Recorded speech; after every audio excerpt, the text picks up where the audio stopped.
Magandang araw mga boss. Ngayon mga boss ay usapang pagtutubog naman tayo. Kasi mayroong nagtanong sa akin na si Mang Tikong or Mang Tix. Ang sabi niya, ang stainless daw ay kailangan pa bang itubog sa tanso bago itubog sa ginto. Yun ang ating pag-usapan ngayon mga boss. Uy, anak ng oh, no! Tindakan lang yan eh. Ginagawa mo! Kala mo, hindi napapatulan ha? Kasi ganito yan mga boss. Nung nagtutubog ako, lahat ng mga yan mga boss ay inaral ko kung ano ang maaaring gawin para papakapit ang pagtubog o ang kulay ng tubog sa stainless. Kasi ganito mga boss, sa pagtutubog kasi mga boss ng ginto, ang solusyon na ginagamit dyan ay ginto talaga mga boss. Isang 24 karat na gold ang tinunaw sa acid para pwedeng pangtubugan ng mga alas na ginto. At ang kailangan itubog lang dun mga boss, ang maaaring maitubog ay yung kagaya ng silver, yung mga tanso na dilaw, mga tanso na pula, at saka white gold, rose gold. Yun po ang kayang pakapitan po mga boss ng pangtubog ng ginto or ng tinatawag namin na dorado. Pero ang stainless mga boss ay hindi kayang pakapitan ng pangtubog sa ginto or tinatawag namin na dorado. Hindi siya kayang pakapitan mga boss. Kasi ang ginagawa ko dyan mga boss, para kumapit kasi ang pagtutubog kagaya ng stainless. Inaral ko yan mga boss. Ang stainless ay ginawa ko muna sa sinunog ko muna or pinapapula ko ang kulay para magmukha siyang tanso. Ang ginagawa ko, dami kong ginagawang proseso. Inaral ko siya mga boss. Tinubog ko sa para magmukhang tanso, tinubog ko sa lumang solusyon. So nung namula-mula na, ibinabad ko naman sa acid. So, nung namula-mulan siya mga boss, sa pagtubog ko sa luma na dorado or sa luma na solusyon, pagtubog sa yellow gold, nung kumapit na siya yung pamumula, tsaka ko naman mga boss tinubog sa yellow gold yung stainless. So ang nangyari mga boss, kumapit siya. Pero ang nangyayari lang, nung kumapit siya, kapag pinunasan mo, talagang naalis din siya mga boss. Ang ginawa ko na yung banggel, yung rope na banggel. So nung kumapit yung pagtubog mga boss, kasi nga ang ginawa ko para sinusunog ko muna sa acid yung kulay niya. Nung nanguli kalawang na yung alahas, tsaka binabras ko siya, tsaka ko tinubog sa pangtubog sa ginto. Yung pinaprocess ko muna sa lumang solusyon, doon ko muna tinutubog. Kasi ang lumang solusyon mga boss, pag tinubugan ay sunog ang kulay. So ganun muna ang ginagawa kong pagtutubog. Nung kumapit na yung pinanghalong kulay tanso na or kulay kalawang ang kulay at ng kulay yellow, so may kumapit na siya mga boss, tsaka ko naman siya tinubog sa kulay yellow gold. Pero ang nangyari mga boss, kapag pinunasan mo ay sumasama din yung kulay na alis.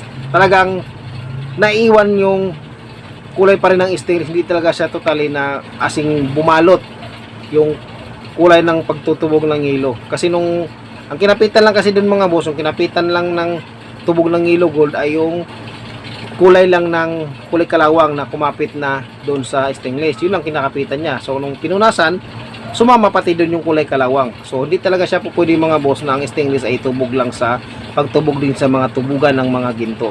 So ang mga stainless mga boss ay pwede siyang itubog kung tinatawag namin na electroplating, na ibang kasing chemical kasi doon mga boss ang ginagamit. Kasi dati mayroong paggawa niyan dati sa Cubao. Kasi doon kami nagdadala kung mayroong mga tanggap yung tindahan namin, mayroong tanggap ng mga dapat i-electroplating. Tapos yung ginagawa naman nung may-ari sa amin, may-ari ng store, kung kaya ko daw gawin yung mga hindi na dapat ipapa-electroplating. So ganun ang ginagawa ko. Kaya lahat doon inaaral ko kung paano pwedeng gawin or para mas gumanda pa yung dapat na electroplating. Kaya yung iba na napaganda ko, kagaya lang ng mga tanso lang, tanso na dilaw, tanso na pula, na dapat i-elektro, so hindi na namin pina-elektro. So nakakatipid yung may-ari, nakakatipid. Kasi nga sa akin niya na pinapagawa yung pagtutubog. Yun nga lang mangyayari kung kumapit man yung kulay ng tubog ko na yellow gold doon sa kulay tanso na pula or tanso na dilaw, kaya mas madaling kapitan yun mga boss. Pero hindi nga lang ganon katagal ang kapit kapag kumapit na siya doon sa ganong mga alahas na tanso na pula or mga tanso na dilaw.